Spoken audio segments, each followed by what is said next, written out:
Bonsoir, concitoyens. Permettez-moi tout d'abord de vous présenter mes excuses pour cette interruption. J'aime, comme beaucoup d'entre vous, le confort du train-train quotidien, le sentiment de sécurité et la tranquillité que procure ce qui est familier et répétitif. Je les apprécie comme tout à chacun. Mais dans cet état d'esprit de commémoration qui prévoit que les événements importants du passé, habituellement associés à la mort d'un individu ou à la fin de quelque horrible bataille sanguinaire, soient célébrés par de sympathiques congés, j'ai pensé que nous pourrions célébrer ce 17 novembre, jour hélas oublié, en consacrant un court instant de notre vie quotidienne à nous asseoir et à bavarder un peu.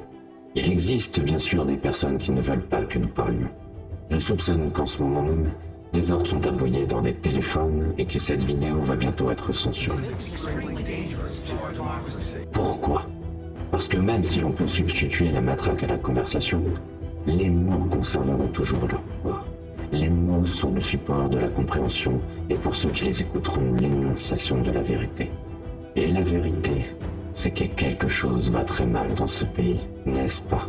Des contrôles seront opérés et des sanctions seront prises.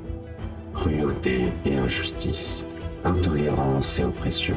Et là où auparavant vous aviez la liberté de faire des objections et parler comme bon vous semblait, vous avez maintenant des censeurs, des systèmes de surveillance vous contraignant à la conformité et sollicitant votre docilité. Comment est-ce arrivé? Qui est à blâmer? Bien sûr, il y a ceux qui sont plus responsables que les autres et qui devront en rendre compte, mais encore dans un souci de vérité, si vous cherchez un coupable, regardez simplement dans un miroir. Je sais pourquoi vous l'avez fait. Je sais que vous aviez peur. Qui pourrait se vanter du contraire? Attentats, terreur, maladie.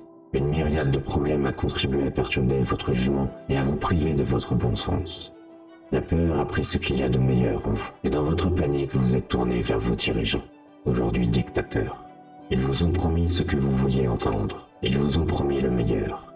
Tout ce qu'ils ont demandé en échange, c'est votre consentement silencieux et docile.